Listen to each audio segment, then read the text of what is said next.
Trung thực sự muốn gì từ Canada và Mexico? Tổng thống Hoa Kỳ Donald Trump từ lâu đã nói rằng ông sẽ sử dụng thuế quan như một công cụ kinh tế để đối đầu với các quốc gia từ chối tuân thủ các yêu cầu của ông. Tuy nhiên, vẫn chưa rõ các yêu cầu cụ thể là gì. Theo tờ New York Times, sự mơ hồ là một phần trong chiến lược của Trump, cho phép ông tuyên bố lợi thế hoặc quyết định chấm dứt vấn đề bất cứ khi nào ông muốn. Liệu Canada và Mexico có thực sự nhượng bộ không? Trump muốn Canada và Mexico ngăn chặn dòng người di cư tại biên giới và hạn chế các chuyến hàng fentanyl, nhưng trước công chúng, ông đã đưa ra các chuẩn mực rất mơ hồ để đánh giá sự hợp tác của hai nước trong lĩnh vực này. Khi được hỏi Thủ tướng Canada Justin Trudeau sẽ phải làm gì để Hoa Kỳ ngừng áp thuế, Trump trả lời, tôi không biết, chúng tôi có thâm hụt rất lớn với Canada, giống như mọi người khác, tôi muốn thấy Canada trở thành tiểu bang thứ 51 của Hoa Kỳ. Cuối cùng, trước khi mức thuế quan mới có hiệu lực, Trump đã quyết định hoãn kế hoạch trong 30 ngày với Canada và Mexico,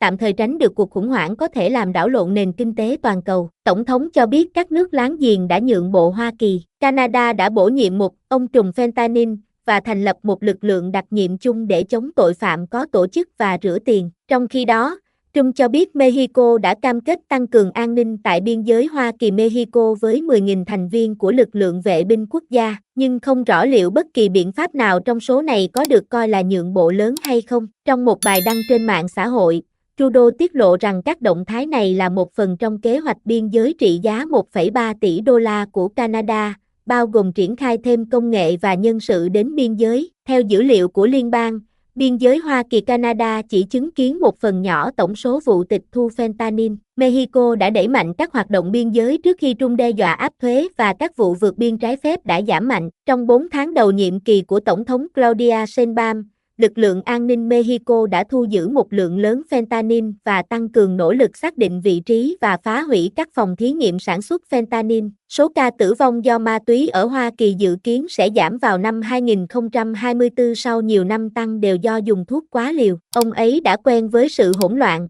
ông ấy phát triển mạnh nhờ sự không chắc chắn. John Feley, cựu đại sứ Hoa Kỳ tại Panama cho biết, ông ấy không cần những con số hoặc số liệu cụ thể, ông ấy không cần điều đó, ông ấy trông chờ vào phương tiện truyền thông và công chúng. Thư ký báo chí Nhà Trắng Caroline Leavitt cho biết vào ngày 3 tháng 2 rằng Trump rất rõ ràng về lý do áp thuế, sự gia tăng của ma túy bất hợp pháp và những người vượt biên giới phía Nam và phía Bắc. Leavitt cho biết, Tổng thống đã nói rất rõ với Canada và Mexico rằng Hoa Kỳ sẽ không còn là nơi đổ rác cho các loại ma túy bất hợp pháp gây chết người và các cá nhân tội phạm nữa. Lợi thế chính trị của sự mơ hồ. Canada lập luận rằng họ đã thực hiện nhiều biện pháp mà Hoa Kỳ yêu cầu. Bộ trưởng Ngoại giao Canada Melanie Joly đã đến thăm Hoa Kỳ 5 lần kể từ khi ông Trump đắc cử, khiến ông trùm biên giới Tom Homan lạc quan về kết quả hợp tác. Trong một cuộc phỏng vấn, Joly cho biết bà đã gặp Homan tại Washington vào ngày 31 tháng 1 và gửi cho ông một tài liệu dài 2 trang cùng một video chứng minh rằng Canada nghiêm túc về vấn đề an ninh biên giới. Sau đó,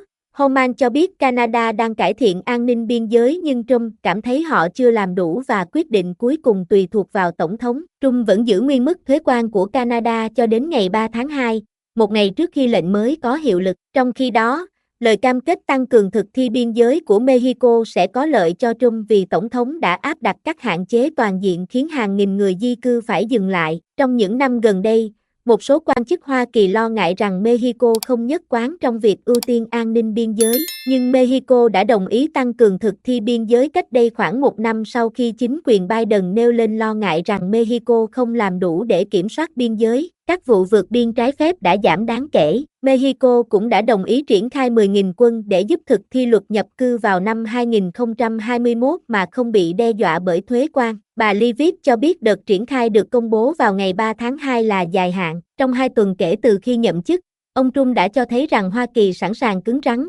rắn trên trường quốc tế. Ông đã đe dọa áp thuế đối với Colombia vì từ chối chấp nhận các chuyến bay quân sự chở những người di cư bị trục xuất, và Colombia đã nhanh chóng lùi bước. Andrew Sell, Chủ tịch Viện Chính sách Di cư, cho biết vẫn chưa rõ Mexico và Canada sẽ làm gì để tránh thuế quan từ Hoa Kỳ, nhưng trong thời gian tạm thời, ông Sell cho biết cả ông Trump và bà Sheinbaum đều có khả năng được hưởng lợi về mặt chính trị từ kết quả của các cuộc đàm phán qua lại giữa hai nước. Ông Trump có thể khoe khoang về việc có thêm quân ở biên giới, trong khi bà Sheinbaum ca ngợi những nỗ lực của mình trong việc đối đầu trực tiếp với ông Trump. Seo cho biết, tôi nghĩ chính phủ Mexico muốn biết mục tiêu cuối cùng của Hoa Kỳ là gì, nhưng bản chất linh hoạt của cuộc thảo luận có lợi cho cả hai bên.